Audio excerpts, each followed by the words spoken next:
All right, Rock Band Podcast. We welcome Strongbow, members of Strongbow. Strongbow is a band that has been around since it has its date going back to the late 60s, early 70s, depending on who you ask. So we're with the members, or some of the members of Strongbow, and thank you for being here. I want to get your story. I want to get to where you're going, where you came from, and where you're going, and all that kind of stuff. So thanks for being here. Thanks for being here. Thank you. All right, so let's take it back to the beginning of the band. Okay, so the history of the band dates back to 69 or 70. Somebody fill me in on this. Bill, go ahead. I believe it was 69. I'm pretty sure it was 69, but that's a little hazy at this point, hence the song Hazy May. But anyway, the origination Strongbow, the name came from the original drummer, Dave Smith, and Bob Hill, the guitar player, and Mike Haynes were traveling and assigned for a turkey farm that said Strongbow Turkey Farm. They went, that's a great name. So they actually got the name from a turkey farm, not from a cider. Mm-hmm. Which is the crazy thing. So we're all a bunch of turkeys here. All right, jive one. Jive. Haven't heard that in a while, right? No. They were very talented. They were a very talented trio who did a great job. I never got to hear them because I was touring, finishing college at the time, and they were getting together at that time and playing some really good venues in Columbus at like the Agora. It was called the Agora, and later on the Newport Music Hall, which is now still in existence. Mm-hmm. They were not a very long-lasting group, and then Dave joined me in Puerto Rico when I was playing with the Rhodes Brothers. There were three guys, the actual brothers, who were on the Mike Douglas show. They toured around the country, and Dave Smith from the original Strongbow and I played together in an 8-piece band, backing up the Rhodes Brothers. Mm-hmm. After which, we got a little bit tired of backing up somebody else and decided to make our own band. Mm-hmm. And eventually, in a nutshell, John Stelzer joined the band, and Michael Shortland, who is deceased, joined. And we decided after touring for a while that we would call the band Strongbow again. Okay. Because it fit pretty well, and it still does. Yes. Okay, before we go any further, let's introduce ourselves, and I would tell me your names and also what you played in the band. So let's start off with Feezer. Okay. Yeah, with two Johns, we have to have nicknames here. So, I play woodwind, so tenor, alto, soprano, sax, and flute, and keyboards. Primarily B3 organ and synthesizers. Okay. Viking. Other John here. Yeah. John Durzo. I play bass guitar. With Strongbow, it was Rickenbacker and Fender bass. Now I'm kind of leaning more towards Fender. And I was the last one on the album group to come in. Okay, so the second layer, there's a second generation of Strongbow that we're talking about. And Yes. then Bill, what did you play? Well, I play keyboards and electric trombone and vocals and tambourine, Okay. a cowbell, and anyway, I was pretty much like One auxiliary dude. Yeah. Yeah. And then we have Chad. We have Chad who is I'm Chad the has a new history. guy. Chad has a history in the Columbus music scene. What you're the drummer. Yeah, I'm the new guy. You're the new guy. So who have you played with before? Well, I've toured with jazz organist Charles Erland, Okay. pop vocalist Denise Williams, who had her biggest hit after we all left the band, which was typical. Okay. Roger Williams, the piano player that did Autumn Leaves, mainly when I was living on the West Coast. Uh, I'd get done with one, I'd pick up with the other one. Charles Erland, I did mainly East Coast stuff. And okay. Did you record with Charles? pardon me? Did you record with Charles? No, I was supposed to. Then we had a, shall we say, a disagreement about how much money I was to be paid. And I decided that maybe it'd be better if I just left Okay. because I wouldn't see my money. Yeah. Yeah. You gotta be paid. Yes. Yeah, well, there's nothing like being in middle of New Jersey and having a guy throwing your drums out the back of the bus. Yeah. That's kind of a final act. That's a definite see you later, pal. Yeah. Yeah. Okay. So So- the second generation of Strongbow, so let's get this straight. Who were all the people? Michael Shortland. Okay. Somebody narrate for me. Let's get the story straight. So when they reformed, Bill and Feezer, you reformed, right?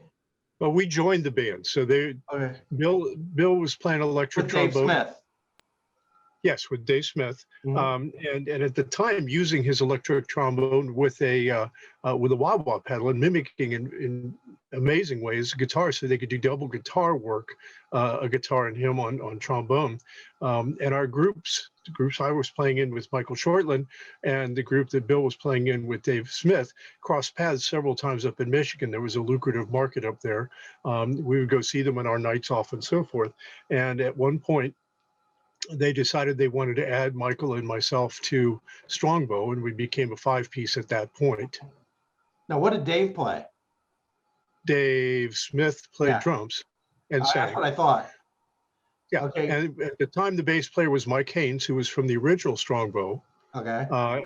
And with him, we recorded 2 singles, Okay. one by me, one by Bill. Released those in '73.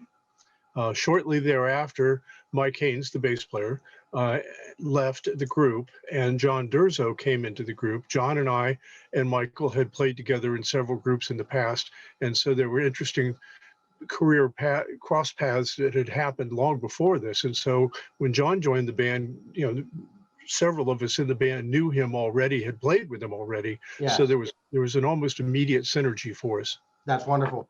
So I hear that John was coming home for a vacation, and then Yeah, he I was and he was only to jam with you guys. Well, Shortland called me up. Here's a funny story. I was working with J.D. Blackfoot and Uncle Billy with Michael Shortland, and we were playing in this club called Siggy's in Lancaster. And the original Strongbow, David Smith, Mike Haynes, and Bob Hill all came in, and they were Haynes was blown away because I had 4 SVT bottoms and 2 SVT heads that I was playing out of. Shortland had a couple of 100-watt Marshalls. And so that was my first time I ever met David Smith or Bob Hill. I'd known Mike Haynes throughout high school. And then I come home for vacation from California, and Shortland calls me up and says, I want you to come and audition for our band. And I said, audition? I said, I got free studio time at the record plant in LA. I'll come out and jam with you. And first song was it. Bam, I'm here. And fortunately, my bullshit was good enough. I was able to talk Bill into riding all the way out to California with me to get my shit and move back to Columbus. Yeah. So Bill, did you play with John in earlier bands? No, absolutely not. I had never heard before. I didn't know. And it was pretty immediate that I knew here was an eclectic person that had just the right mix of everything, talent and everything too. And Viking energy. Yeah, And Viking energy. it all melded. I'm absolutely I'm pushing for John Durzo to have a new nickname. Mongo. Nickname for 2021 Viking. Mongo. Yeah, I know I know you got many nicknames. You do. Yeah, so personalities. Okay, so then you guys you develop your stuff, and then what happens? So you rehearsing for a couple months or what? How does that work out? How did that work out? When was your first gig? It was a couple of months. When I got back, when Bill and I got back from California, I don't think it was any more than a week or two, and then we were up in Michigan playing, Okay. and it was just like Yeah. nonstop. And Bill started writing at that point. Bill started writing at that point, and that's where so much of the material that came on the album came from, because we were in an atmosphere where original material was celebrated.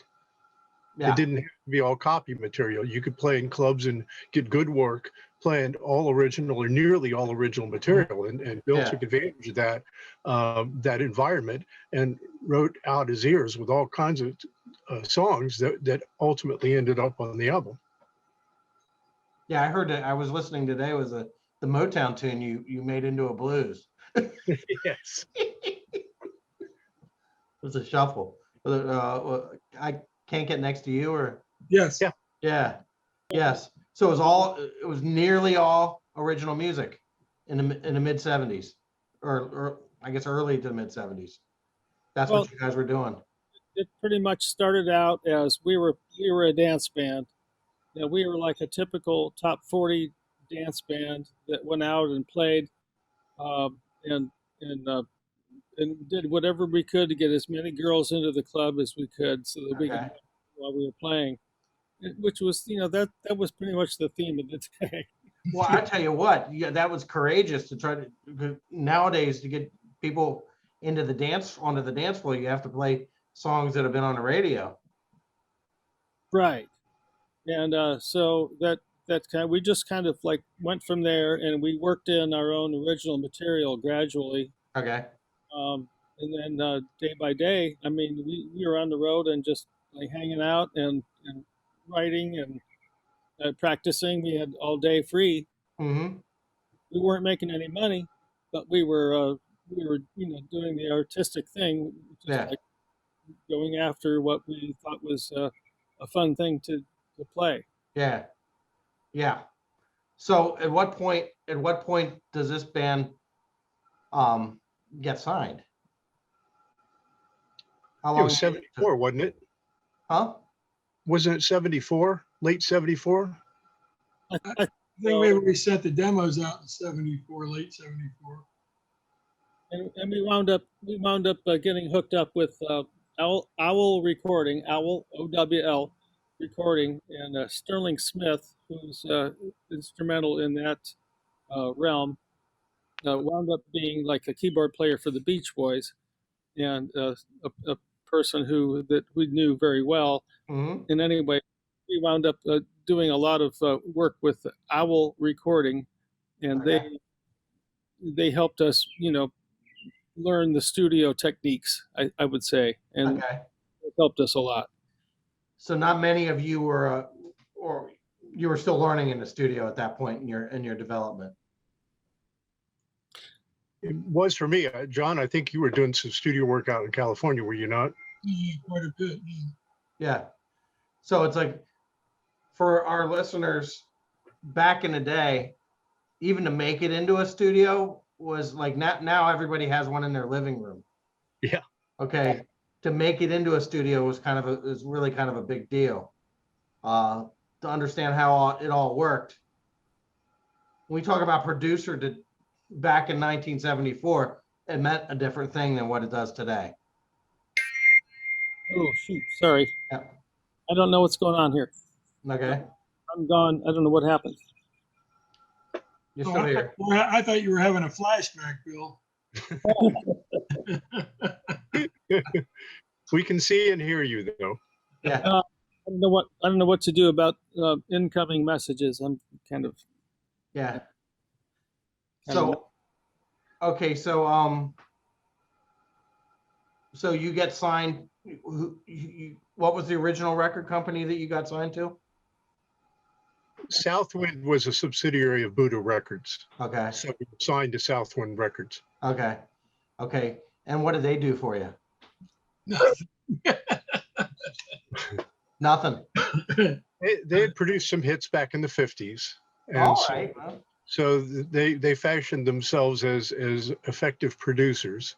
I would argue not all that good at our style of music. We had already done the demo at Owl Recording with help from Sterling Smith and others there Yeah. to utilize the studio in an effective way. But I think we were a little too raw / powerful for Southwind. And Okay. so they insisted that we re-record all of the album songs at a, as John terms it, a rather rat-infested studio down south somewhere. I've blocked it out of my memory. Ely, North Carolina. There you go. Okay. So, And so when they went to mix it down, it was way cleaner and more homogenized than we ever played live, nor how we played on the on the demo album. so your demo songs are much more like what you're proud of. Without question. Yeah. So how many albums did you put out like this? Well, John, that's the problem. We had enough material for the next album for sure, and we were having problems with our management, and I think that my problem was I got into a situation where he was trying to get me to write things that I didn't feel like writing, and so he said, no, you just write a hit.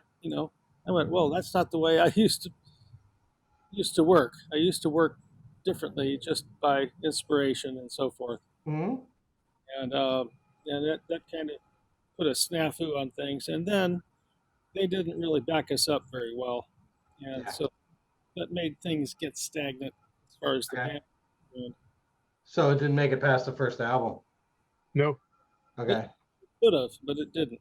Yeah. By your own choosing, probably. Right. Okay. So what are the vocal situation in Strongbow? Who was the singers? Bill was lead. Okay. I was when John Stelzer sang, and then Michael Shortland sang a lot of the backups. Okay. And Dave Smith on drums sang some backups too, and wrote some good songs that we played. Okay. One was called Wine Eyes, and What was that? the song Wine Eyes had to do with his personal experience with his wife or his ex-wife, Mm-hmm. and that's the way it works with a lot of musicians. They write about their companions, and the same has to do with a song called Dominating Woman that we recorded and played. Who wrote that one? David. Okay. Drums. so a lot of that was like inspired by relationships. Mm-hmm. So- So go ahead.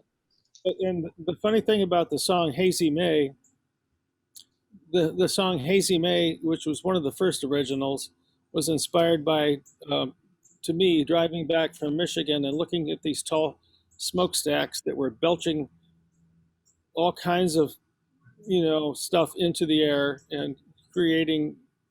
This was 1970, early 70s, and nobody was thinking about global warming or any of this stuff. And that song was actually all about that same thing. It was all about, oh my goodness, What are you doing to the environment? because all this is going on. Yeah. Yeah.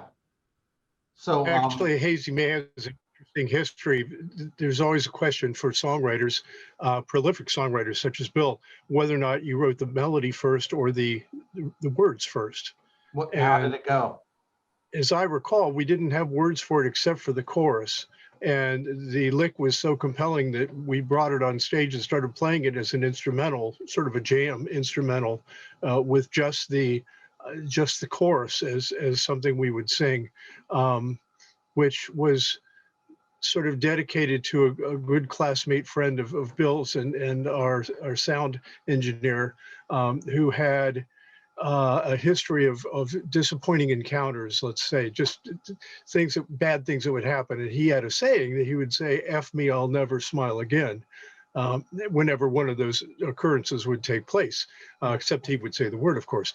And so the earliest version of Hazy May that was on stage was all instrumental with jams with that chorus of that phrase said in it. So we were playing up in Michigan. I won't divulge the city, but playing up in Michigan, and in the middle of a set, we hear these bangs, these explosions, and we look over and here's two guys shooting somebody. And so we're going, everybody get down, get down. They're going, yeah, get down. No, get down.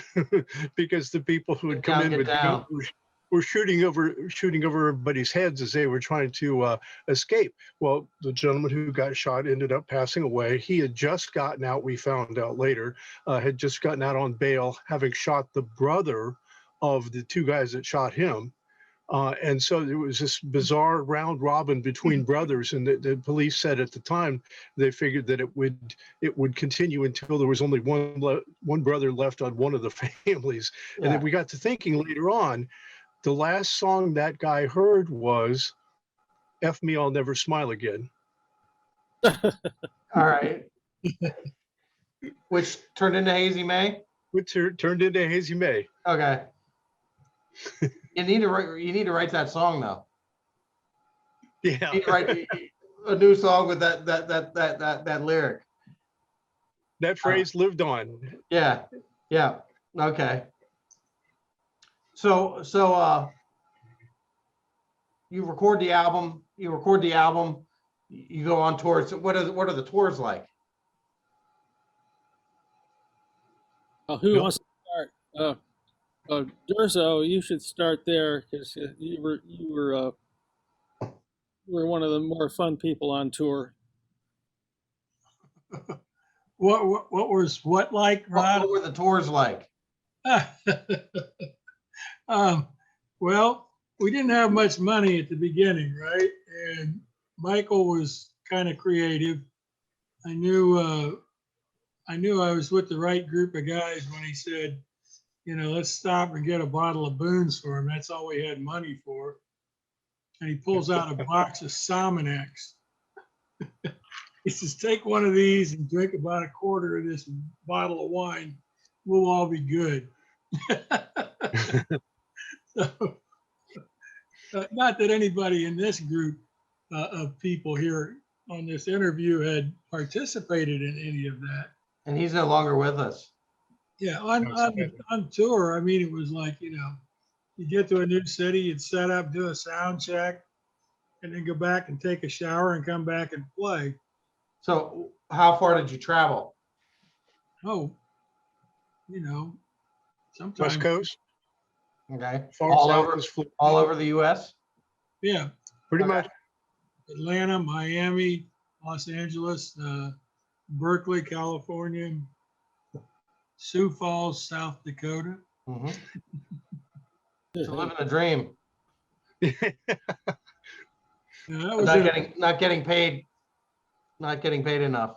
That was in a wooden roller rink, as I recall, on a lake, and we hit the snare drum. We hit it once, and it was the loudest thing I'd ever heard in my life.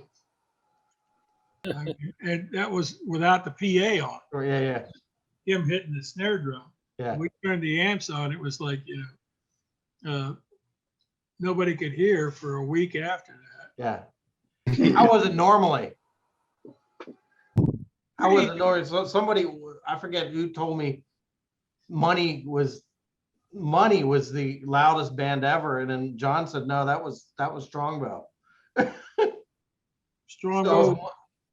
Strongbow was all Ampeg powered, and there were two SVTs. I had one, and Stelzer had one, and Bill had. I couldn't even tell you what the amp was, but it was louder than hell.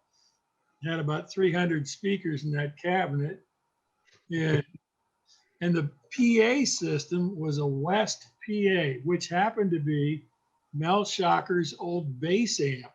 Okay. Funk Railroad. Yeah. Love his playing. Those cabinets, 2 15s and 1 or 2 horns, I can't remember, on each side, and that was it. And it was just louder than hell. So most of the playing came from the stage rather than through the mains. I was gonna say, it's like that you couldn't really control, you can't really control the sound when the ampage is stronger than the PA. Yeah, Well, we we used, were lucky. We were lucky because we played together so much at that point before we went on tour that there was a sensitivity to the balance of things. And since Yeah. John and I were on one side of the stage, we could get a sense of how we were compared to Bill and Michael on the other side, and then Mhm. David, of course, the drums. Yeah. right, and we just on another note, when we were on tour, we had a lot of fun. We did wind up playing in Atlanta at the Alex Cooley's Electric Ballroom. It was called. This was Mhm. very very large club that was I would guess maybe they seated 2,000 people, something like that. It was pretty deal. And we wound up playing there 2 or 3 times and opened for Elvin Bishop and fill Ed, me in Ed Nugent. Ed Nugent All and right. other people. And I don't know what point I was getting at, but we felt like that and we also played the Ohio Theater in Columbus and opened, and another band from Columbus opened for us, and we were like the major headline at that point.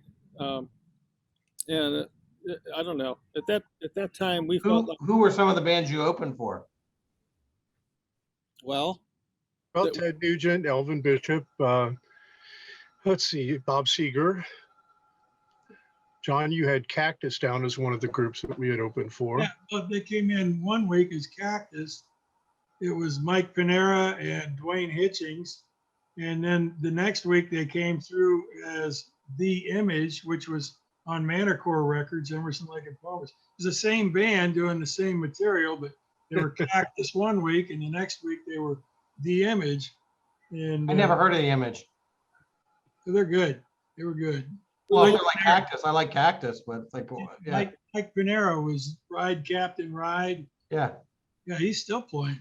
we Okay. also opened for Ambrosia. Oh, so the Image is Ride Captain Ride.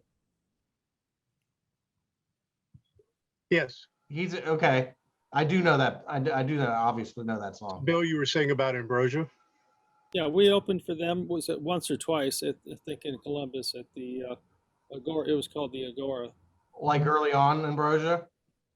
Yes. They were like a fusion fusion-ish, much more exploratory and Yeah, but they still had a national hit at the time, if I recall. okay. Yeah. We also opened for REO Speedwagon post Gary Rickrath. Post. Yeah. What does that mean? Well, Gary Rickrath had been with them in the early stages and either left the band or was deceased, and I'm not sure which. And I hate to say one way or the other, but Okay. after he left, they replaced him with a new lead guitar player, kept all the other players. Yeah, Dave Amato was his replacement. Yeah. So you opened for them then? Yep. Really? So how Had a long play- did?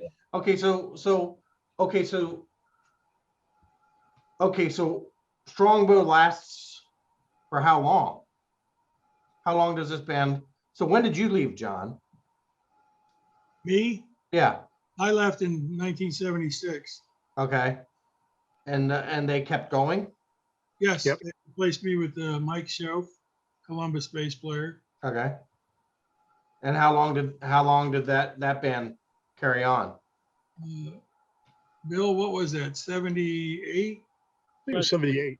Well, 78. Yeah, Mike Schoaf was not only a bass player, but he was a good singer, and he filled in a lot of vocal parts at that time. And we were that was kind of like in a way, our, I don't know, we didn't really get much further at that point, and I don't really know why. I mean, we should have, but things just kind of de-escalated right there, and Mm-hmm. we And I think part of it was at the time, the club atmosphere went from celebrating original music and original arrangements Cover music. to requiring dance music. There was also Travolta with Midnight Cowboy or Midnight Cowboy. Saturday Night Fever. Yeah, Saturday Night Fever. So you got disco coming in, you had country coming in, and a lot of 70s prog rock was kind of getting into the closet. Plus, the Billboard charts were starting to segment music by type, Okay. whereas in 75 there weren't so many categories of music. So you'd have, you know, Pete Fountain, Strangers on the Shore, and you know, Sinatra or Dean Martin and so forth, along with Yes and Deep Purple. I mean, it was wild and woolly because nobody had started to categorize music. And as soon as they started to categorize it, then the question was raised by record companies. This is where Bill was getting pressure to write hits, pressure on the record companies to fit within a particular category. Mm-hmm. So, like back in the day, Hello Dolly by Louis Armstrong was battling against the Beatles. Yeah. So that was a thing. So back in the day, the same radio station would play both. Yeah, one of the more progressive stations was here in Columbus. We're very fortunate. COL-FM, was that their call letters? Yep. Yep, WCOL-FM. Terry Wilson, who was program director there, I believe was his title. They were big into album play. And so they were bucking the system in a lot of ways to play what they thought was good quality music, but not necessarily pigeonholed into certain styles. Yeah. Yeah. So that was absolutely the heyday for us. Yeah. And as soon as that kind of the disco came in, and that kind of was the beginning of the end. People's tastes. That's the way I felt about it, looking back. Okay.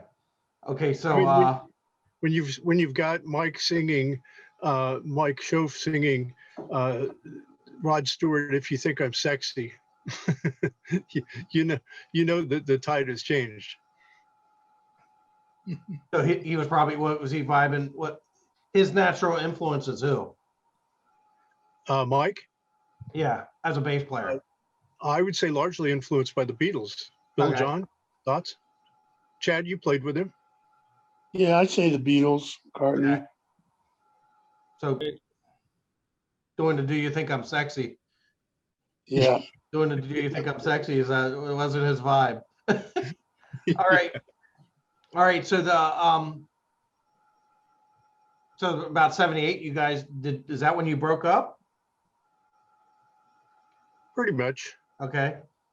A lot of us, like some of us, wound up playing after that. I know I had a band called Seventh Heaven, and we wound up playing top 40 only, and like going around playing top 40 music and dance music, and Mhm. played with me, and it's all kind of a blur right now. I believe Chad joined in, Chad Rager joined, and we played together for a while, and we played some really good stuff. I'm telling you, we played some really good quality cover music. So did you guys ever play R&B after Strongbow, the horn players? Yeah, well, we didn't really play R&B, but at times I'd say we did. And then everybody kind of went their separate ways, and I wound up playing with a group called the Danger Brothers, which I played. Let's see, I guess about 30 years I played with that band, and we wound up playing all over. I mean, we played all over the Midwest, and but it was a struggle for me to write material for that band, because we started out as a nostalgia band, and that made it hard for me to fit in my own material. Oh yeah. So how does Chad fit in all this? How do you guys know each other? How did you play together? Well, I was playing with Sandy Stein and Mark Stein in a band called Falcon. And Mark decided to leave the band. And Sandy said, I think we can get John Stelzer to join up. And I'm thinking, the guy from Strongbow? No way. And then not only John, but then Bill came along. And that was the second version of Falcon. It was pretty cool band. I mean, I like playing with those guys. And a few years after that, I'd been living in California and then got married, came back to Columbus, and they were doing Seventh Heaven. And I joined Seventh Heaven. And like Bill said, I was really proud of that band. It was a top 40 band, but we did a lot of cool stuff and we did a lot of challenging stuff. When And you the say band- top 40, what give us an example? Well, whatever was most popular, like I say, from Rod Stewart to Tom Petty. We did Sis- Men at Work. And we did, when we were booked, when I first talked to you about joining the band, I said, yeah, we're booked out about 6 months and you'll get $300 a week, which I'm thinking, whoa, not bad. But it was a good band to be in. Musicians seemed to like the band. Of course, audiences liked the band. We had a lot of people come and hear the band and Mhm. had a good time. But then after a while, it's typical stuff happens. People start leaving. And then we ended up at the end, it was just me and Mike Schoaf and some guitar player from Dayton who didn't really want to be playing with us. So we'd last about a week at a place, then get fired and then go to another place. And Mhm. finally, Coach said he was done. I said, I understand that. Mhm. But Ron, to give you an example of the semi non-traditional stuff that we did in Seventh Heaven, we would do the dance stuff, of course, because it was our job to get people out of the dance floor and drink and so forth. So you But, play, when you say dance stuff, you're talking about disco? No, but dance hits that Okay, were on the got it. radio. Okay. What I'm years sorry, we hey, talking? Bill? Well, some of it was you could almost classify as disco. I mean, even the Rolling Stones played Oh yeah, I don't hate disco. some disco. Yeah, I personally don't hate it, but That's right. Miss You was yeah, Stones. yeah. Which is, And Do You Think I'm Sexy was Phil Chen So, on bass. Yeah, I'm a fan of all that stuff. but But at the same time, we would end a set with the better part of the second half of the Let It Be album with the big medley, the Golden Slumbers medley from the yeah, Beatles. So that's wonderful. we would try to mix in more Genesis, musician sorts of things with the dance stuff. we would open up with Genesis. I remember Oh doing my. that. Abacab, Yep. turn Oh, it on. Abacab. Yeah, turn it on again. That was a Oh, okay, pleasure. okay, the Genesis. Okay, I was thinking it was um England by the Pound or whatever. Oh, Peter Not Gabriel. that early. It's a That's a good song. yeah, but it would clear the dance floor. Yeah, oh yeah, definitely. Yeah. Well, that was a pleasure too of having two keyboards with Bill on piano and synth, and me on B3 and synth. So there were all sorts of alternatives you had there in terms of mixing things. But Mhm. then Bill on electric trombone and wah wah to be able to produce a double guitar lead between Michael Shortland and Bill. Mhm. So that gave us a side of things that many bands don't necessarily have. That's And then with Bill on acoustic trombone and me on acoustic sax, there was horn section stuff that you could do. yes. So we were That's why I really asked you about the disco, because of the funk bands and funk and disco horns are like horn players that rehearse in my neck of the woods are few and far between. They're the guys that come in and they don't rehearse them together that much. So if you have a tight horn section that knows each other and that would be it. we had a great time. One of the guitar players that's going to be playing in the reunion concert, Bobby Oxendorf, had a group at the time, and I can't recall whether it was illness or their horn players were grounded by their parents because of bad grades or whatever. But Bobby asked Bill and I to sit in on horns as the horn section. So Bill and I now aren't playing keyboards in Bobby's band, but we're back there on horns, on acoustic horns. Yeah. And that was great fun. Yes. So have any of you guys ever heard of Bonorama? I haven't. Bonorama. Okay. Oh, Motorama. yeah. It's You a trombone group. predated them. You inspired them, I'm sure. But they would do War Pigs by Black Sabbath, featuring all trombones and tuba, Nice. and it was wonderful. And the Ocean by Led Zeppelin, and totally that's it. So anyway, so let's talk about this show that's coming up and all the people that are involved and where it's at and all that kind of business. So you guys have reunited after when was the last time you played together? Like 42 years ago. 42 years ago. Yes. 1979. 19 what? 1979. Okay, that's the last time you guys played together. Okay, so I guess that you got to be excited for that. Oh, stoked. I'm stoked. Yes. Okay, so where are we playing? Natalie's Grandview. In Columbus, Ohio? Yes. Yep. Okay. Okay, so you have many, many, many special guests, I would say. Well, we got a few guitar players. I mean, it's kind of tough to replace Michael Shortland. He passed in, I think it was 94. So we've got a guy that he grew up with, George Mobley, who was J.D. Blackfoot's guitar player for 50 years, is going to be doing some songs. Bobby Oxendorf, that John mentioned, is going to be doing some songs. And Jerry Lose, local rock, he's a local single act and has a couple bands. And he does a lot of teaching in town as well. So three of those, plus John Schwab is going to come in Sunday night and sing one of Michael Shortland's songs. Okay. And that'll be nice. Yes. That's wonderful. And there's an interesting background with George that John and George and I all played together in a group called Whiteheart many years ago before Strongbow. Yes, So we've got a history there. And of course, John and George played together with JD. What other do you overlap in other ways too, in other bands?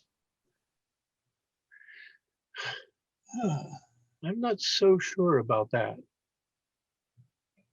Billy Carroll. Bill's too humble to claim the work he did with a gentleman called Ladd McIntosh, who had a jazz big band with very creative original arrangements and some of the hottest players in Central Ohio at the time. Bill, I don't know, were you in college at the time or just out of high school or what with Ladd? Oh no, I was at Ohio State. Okay.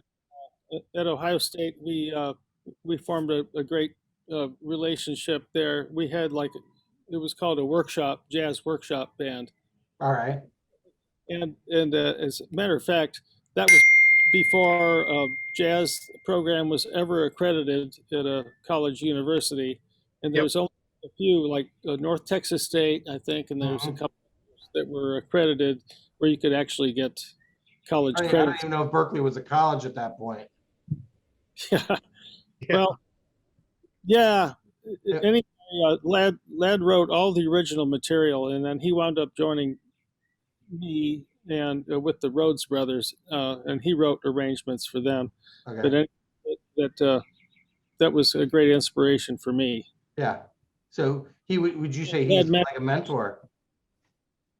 Ladd McIntosh has subsequently wound up. He has orchestrated more than 100 films, working with Hans Zimmer and other people, and he's orchestrated many films. And he's on the credits for many films. So when is your show? August 14th and 15th. Okay. We have a 8 o'clock show on the 14th, a Saturday night. And then the 15th, we have a 4 o'clock show that was originally set up for friends and family. And then we got an 8 o'clock show Sunday after the 4 o'clock show. So we're doing 3 shows. We got the Saturday night is sold out. The Sunday afternoon is getting close, very close. And there's still some seats available for the Sunday night. Okay. Okay, what are y'all doing now musically other than Strongbow? So what do you, Well, I'm still writing. I personally am still writing. I've got a backlog of things that I'd like to get out there. mhm.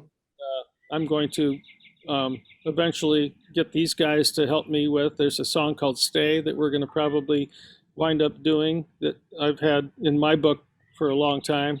Mhm. And I have a deep book of things that I'm trying to figure out what to do with, and maybe Yeah. I'll try to shop around. Mhm. That's wonderful. When I retired from corporate life, I had gone back to college in '82 to deal with computers and so forth, and changed career directions, and did that for 33 years. Retired in '79, and as soon as I was out from under that, dove back headlong into music. Of course, the majority of that effort right now is preparing for the Union concert. But about 15 years ago, discovered that there was a neighbor who had been a professional drummer who had a digital recording studio along with a digital set of drums in his basement, Mhm. and was quite proficient on it. And he invited me to come down and jam. And I explained that I don't really jam anymore, but he inspired me to start writing again. And the stuff that I'd written for Strongbow, which I would try to make as appropriate for Strongbow as appropriate, there were things that that I was hearing in my head that weren't necessarily something I would introduce to Strongbow. Mhm. And so I did a fair amount of recording with that drummer, and I continue to write and arrange, and in a way that I don't concern myself with what's popular or commercially viable, much Yeah, the yeah. same as we ran into the wall years ago when the That's, record company was wanting him to write hits. yeah, Um, that's goofy. That's goofy because nobody wants to hear you do Billie Eilish. yeah, yeah, Yeah, there's a certain that's freedom of just saying whatever I hear in my head, yeah, that's what I'm going to play. that's where you got to go because it, yeah, otherwise it's, yes, it's a, so Oh, I am still talking to the guys in money. Um, we've done probably 3 or 4 albums worth of stuff here within the last 10 years. Haven't done anything in a couple of years. I did JD Blackfoot's last 4 or 5 CDs. Worked with when are they? Is it recent 2000. stuff? Well, the last one was 2017, 18. Yeah, Okay. 2017 released in 2018. That was his final live concert. He retired from performing. It was a CD called "Comes a Time." George Mobley was in the band. Um, a bunch of people from Columbus had strings, had all kinds of, oboe, and it was pretty nice. Three female singers. It was a good time. And I actually even recorded with a friend of mine from Sweden.